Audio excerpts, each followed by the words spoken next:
안녕하십니까. 저는 한국과학기술원 신소재공학과 교수 홍승범입니다. 이번 시간에는 여러분들과 함께 AI 신소재 팹, 분자 프린팅, 입자 증폭기, 그리고 3D 프린터의 융합 2부를 함께 진행하도록 하겠습니다. 학습 목표입니다. 현재의 신소재 공정 기술을 이해하고 다중 스케일 구조를 실현함에 있어서 한계점이 무엇인지를 압니다.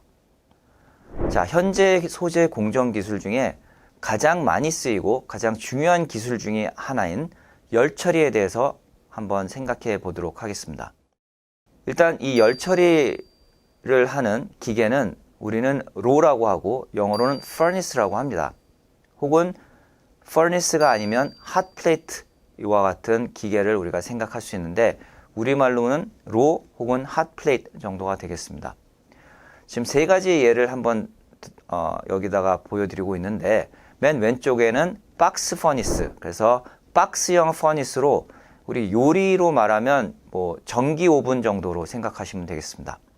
그 전기 오븐처럼 똑같이 생겼고 열선이 벽면에 가지런히 배열이 되어 있으며 되도록 그 사각형 공간 안에 정육면체 공간 안에 온도가 일정하게 유지될 수 있도록 디자인이 되어 있고 단열재로 바깥과는 열 출입이 없도록 그렇게 디자인이 되어 있습니다.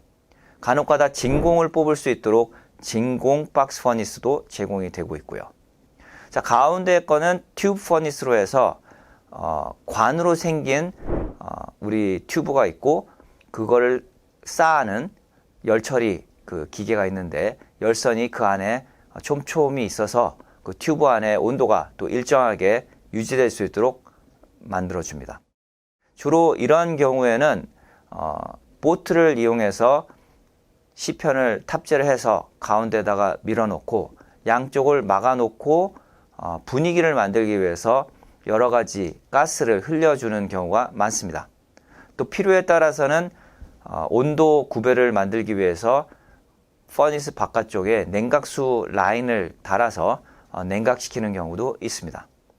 자, 오른쪽 핫 플레이트는 굉장히 흔히 쓰이는 그러한 열처리 기구가 되겠는데 판이 뜨거워질 수 있도록 온도를 조절하고 때에 따라서는 비커를 올릴 수 있기 때문에 비커 내에서 용액이 골고루 혼합될 수 있도록 마그네틱 스터러를 넣어서 회전하면서 혼합하면서 열처리하는 경우에 쓰이기도 합니다. 자, 이런 것들을 잘 생각해 보시면 거시적인 공정 변수를 갖고 미시적인 제어를 꾀하는 그러한 기계가 되겠습니다.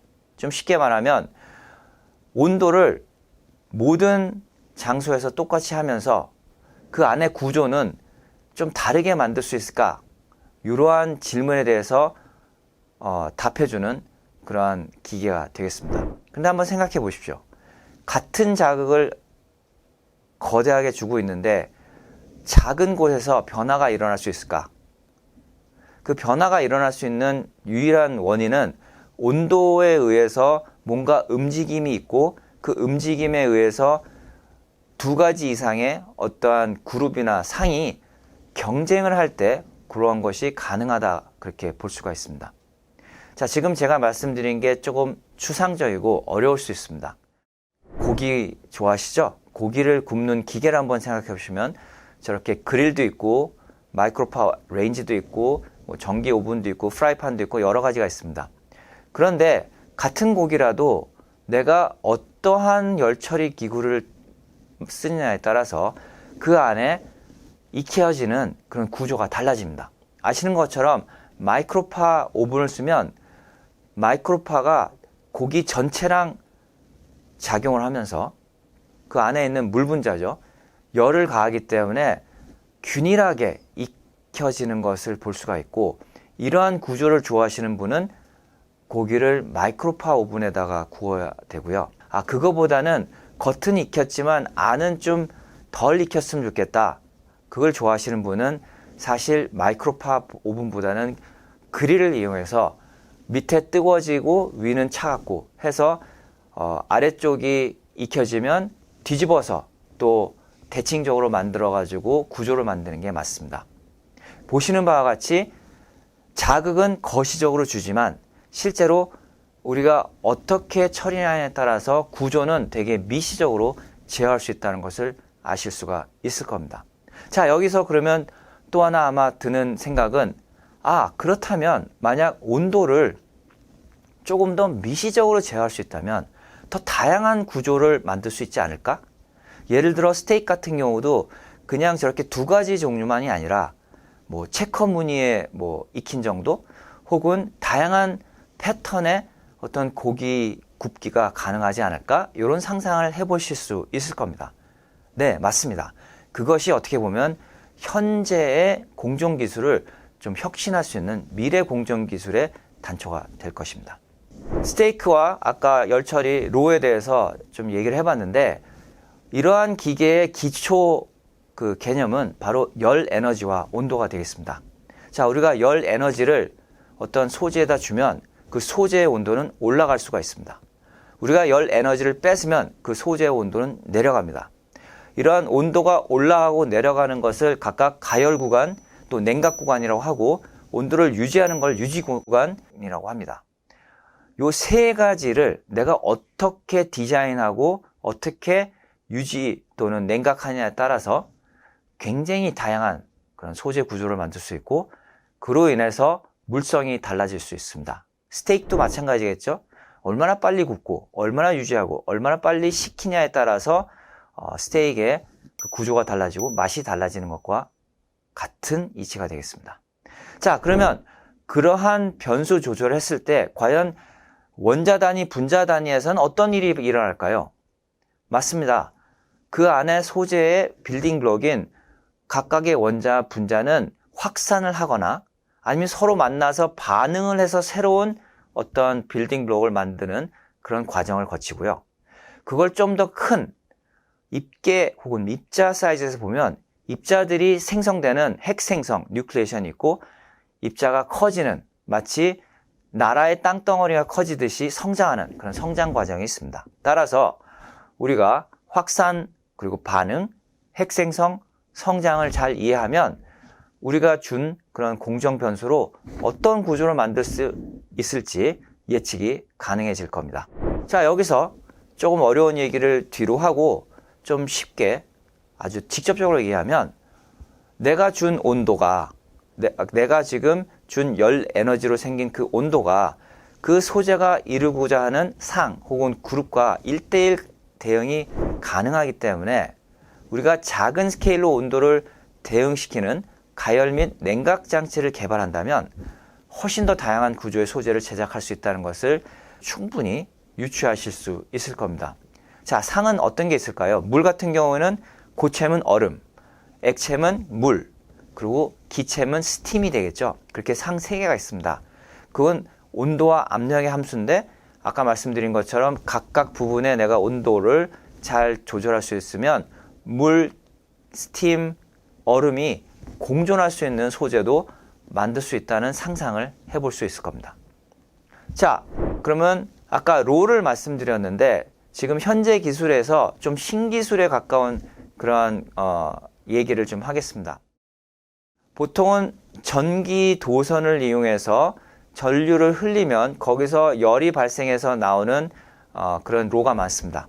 그런데 그러한 로보다 훨씬 더 가열 속도를 빨리 할 수 있는 로가 있는데, 그것은 빛 에너지를 열 에너지로 바꾸는 그러한 로가 되겠습니다. 그 얘가 할로겐 램프입니다.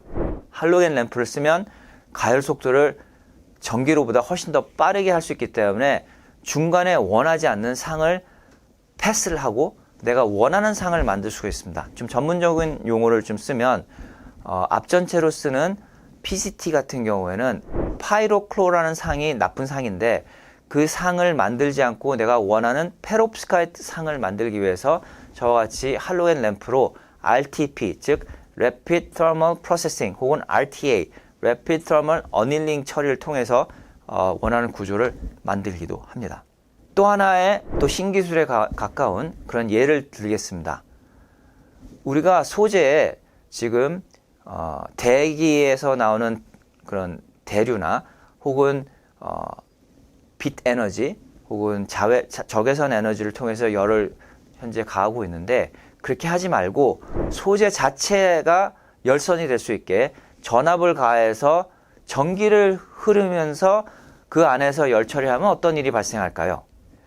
그것이 바로 High Current Induced Joule Heating, 즉 고전류로 인한 줄 히팅 로가 되겠습니다.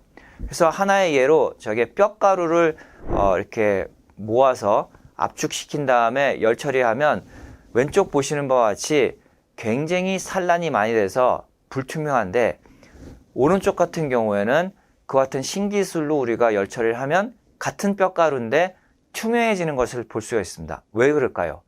바로 밀도가 급격하게 증가했기 때문입니다. 즉 밀도가 높다는 것은 기공이 적다는 것이며, 기공이 적은 구조를 우리가 만들므로써 광학적 특성이 확연하게 다른 같은 소재를 우리가 바로 비교해서 볼 수 있는 것이죠. 이전 슬라이드에서는 가열 속도를 어떻게 하면 빨리 할 수 있을까, 그걸 위해서 어떤 기술이 있을까, 그리고 그러한 것을 우리가 사용하면 같은 소재라도 어떻게 구조가 바뀌고 물성이 바뀔까를 한번 공부해 왔습니다. 이번에는 냉각 속도를 우리가 제어해서 같은 소재라지만 물성을 달리 할 수 있을까를 생각해 보겠습니다. 이 슬라이드는 사무라이 칼이 되겠습니다. 아시는 바와 같이 일본도는 그 강도가 굉장히 우수한 것으로 유명한데, 같은 철인데 왜 그랬을까요?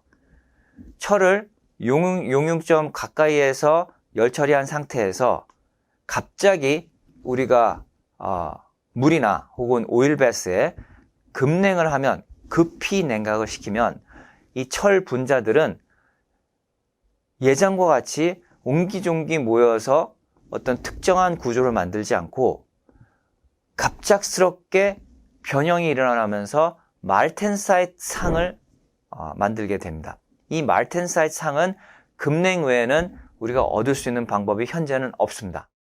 그와 같이 냉각 속도를 굉장히 극한으로 올리면서 없던 구조가 만들어졌고, 그러한 구조의 칼을 후속 열 처리를 통해서 만들었을 때 그렇게 급냉하지 않고 만든 칼보다 훨씬 더 구조가 단단하고 또 물성이 강한 그러한 소재를 만들 수 있었던 것이죠. 그래서 여기서 보실 수 있듯이 가열 속도도 하나의 중요한 변수가 되겠지만 냉각 속도도 굉장히 중요한 변수가 됨을 이 예를 통해서 아실 수가 있습니다. 자, 소재 공정, 빌딩 블록을 소조하고 조각하고 혼합한다고 말씀드렸고, 그러한 소재 공정에서 가장 많이 쓰이고 가장 중요하다고 생각하는 것은 로라고 말씀드렸습니다. 즉 열 처리하는 과정이 굉장히 중요하다고 했는데, 그게 과연 달까요? 그렇지 않습니다.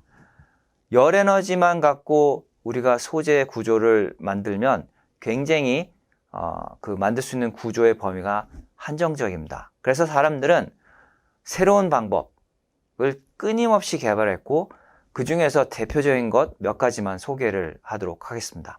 플라즈마가 있습니다. 플라즈마라는 것은 소재가 가질 수 있는 상 중에 또 하나인데, 고체, 액체, 기체, 그리고 플라즈마라고 있을 수가 있는데, 이 플라즈마는 아주 특별한 장치를 통해야만 저희가 만들 수가 있고, 실제 지구도 플라즈마 상태로 현재 존재하는 층이 있습니다. 그 아이오노스피어라고 영어로 말하고 이온층이 되겠으며, 그 이온층이 여러모로 우리한테 많은 유용한 그런 기능을 주고 있죠. 그래서 플라즈마가 하나 있을 것이고, 또 하나는 전자기, 또 기계, 또 화학적 에너지가 될 것입니다. 전자기는 전기력과 자기력이 되겠고, 그래서 전기장을 우리가 가했을 때 전하를 띤 소재가 혹은 분자나 원자가 그 전기장으로 인해서 이동을 하게 되고, 그 이동을 통해서 어떤 에너지를 갖고 충돌했을 때 또 원하는 반응을 일으키게 할 수가 있습니다. 그래서 그런 에너지를 좀 저희가 설명을 드릴 거고, 또 기계적인 에너지는 아까 말씀드린 것처럼 기계 충돌로 인해서 생기는 그런 에너지를 열로 바꾸거나 혹은 화학적 에너지로 바꾸는 그런 예를 말씀을 드릴 것이며, 화학적 에너지는 농도가 많으냐 혹은 적으냐, 즉 농도가 높으냐 낮으냐, 입자가 많으냐, 적으냐, 이러한 상관관계에서 나오는 에너지 또는 그런 관련된 항을 이용해서 소재의 구조를 만드는 그런 과정도 함께 공부를 해보도록 하겠습니다. 자, 우선 플라즈마입니다. 어떤 챔버를 진공으로 뽑은 다음에 양극과 음극을 놓고 그 안에 340V 이상의 어떤 전압을 가하면 플라즈마가 생길 수가 있습니다. 물론 완전 진공이면 안 되고, 예를 들어서 아르곤과 같은 비활성 기체를 주입한 상태에서 낮은 압력에서 전압을 가하면 플라즈마가 생깁니다. 이때 아르곤은 원래 중성을 띄었지만 전기장으로 인해서 전자를 잃고 아르곤 플러스와 전자 그리고 아르곤 중성이온이 사이좋게 공존할 수 있는 그러한 상태를 만들죠. 그 상황에서 이미 전기장은 걸려 있기 때문에 아르곤 플러스가 내가 조각하고자 하는 타겟을 때리기 시작합니다. 그래서 기계적인 에너지로 타겟에 붙어있는 원자나 분자들을 떨어뜨리면서 운동 에너지를 주게 되고, 그 운동 에너지로 직진 운동을 하던 원자나 분자가 맞은편에 있던 음극으로 도달하게 되는데, 그 음극에 우리가 원하는 기판 소재가 있다면 그 기판 소재에 도착하면서 붙게 됩니다. 이것이 바로 방막 증착이 되겠습니다. 그래서 원하는 어떤 소재의 구조를 만드는 한 방법으로서 스퍼터를 여기서 예를 들었는데, 이 스퍼터는 열 에너지 외에 플라즈마와 전기적인 에너지를 활용해서 소재 공정하는 기계가 되겠습니다. 따라서 열로만은 만들 수 없는 아주 나노 구조를 만들 수가 있는 거죠. 또 하나의 예는 압력입니다. 우리가 압력을 이용해서 소재를 전사하는 게 사실 도장입니다. 여러분들 도장 거의 안 쓰고 다 서명을 하실 텐데, 도장을 한번 생각하시면 인주라는 소재가 있는 그러한 박스가 있고, 거기에 내 도장을 압력으로 누르면 그 인주 소재가 도장에 붙습니다. 붙죠. 이게 소조가 되겠죠. 그래서 걔를 가져와서 종이에 압력을 또 가하면 도장에 붙어있던 인주 분자가 종이에 붙게 됩니다. 그래서 도장에 있는 인주를 우리가 떼내기 때문에 조각이 되고, 종이에다 붙이기 때문에 소조가 됩니다. 근데 이러한 압력에 의한 소재 공정은 이미 도장과 같은 데서 이미 저희가 생활에서 접했고, 하지만 도장은 굉장히 큰 스케일이 되겠습니다. 이것을 나노 스케일로 만들어서 찍으면 임프린팅이 되고, 그 얘가 바로 이 논문이 되겠습니다. 그래서 보시면 8인치 웨이퍼에 20나노보다 작은 그러한 패턴을 도장과 같은 원리로 찍어낼 수 있다는 것을 볼 수 있고, 도장의 가장 큰 장점 중에 하나는 같은 무늬를 100번이고 200번이고 찍어낼 수 있다는 것이죠. 즉, 증폭의 어떤 공정이 가능하다, 이렇게 여러분들이 힌트를 좀 얻으실 수 있을 겁니다. 화학적인 압력에 의한 공정을 한번 생각해 보시면 여긴 자기조립, 즉 셀프 어셈블리가 있습니다. 용액 속에 서로 친하지 않은 두 가지 그룹들을 섞습니다. 그 서로 친하지 않은 애들을 몇 대 몇으로 섞냐에 따라서 알아서 얘네들이 경계를 만들고 모양을 만듭니다. 사람도 마찬가지죠. 서로 친하지 않은 두 그룹의 사람을 적당히 섞어 놓으면 선을 만듭니다. 국경을 만들죠. 혹은 경계를 만듭니다. 그래서 그렇게 사람의 심리를 통해서 어떤 큰 나라를 만들고 또 국경을 만들 수 있듯이, 소재도 이러한 화학적인 압력을 갖고 서로 친하지 않은 것들을 적당히 잘 섞으면 굉장히 다양한 구조를 만들 수 있고, 그 예가 지금 이 논문에 나와 있습니다. 이 논문은 마찬가지로 굉장히 작은 스케일, 즉 나노 스케일에서 이러한 다양한 구조를 만들 수 있는 것을 보여드리는 예가 되겠습니다. 자, 여기서 퀴즈를 풀도록 하겠습니다. 자, 1번. 거시적인 공정 변수를 갖고 미시적인 소재의 구조를 제어할 수 있습니까? 1번. 어떤 구조도 불가능하다. 2번. 전부 가능하다. 3번. 어느 정도 가능하지만 한계가 있다. 4번, 알 수 없다. 네, 3번, 어느 정도 가능하지만 한계가 있다는 것을 스테이크의 예로 저희가 설명을 드렸었죠. 그래서 답은 3번이 되겠습니다. 2번, OX 문제입니다. 온도와 상은 1대1 대응이 가능하기에 작은 스케일로 온도를 1대1 대응시키는 가열 및 냉각 장치를 개발한다면 훨씬 더 다양한 구조의 소재를 제작할 수 있다. 네, 맞습니다. 그렇기 때문에 미래의 공정장치는 이렇게 작은 스케일에서도 온도를 다양하게 바꿀 수 있고 가열 속도나 냉각 속도도 다양하게 제어할 수 있는 공정장치 기술 개발이 관건이 되고 있는 것이죠. 지금까지 경청해 주신 여러분께 다시 한번 감사의 말씀을 드립니다. 수고 많으셨습니다.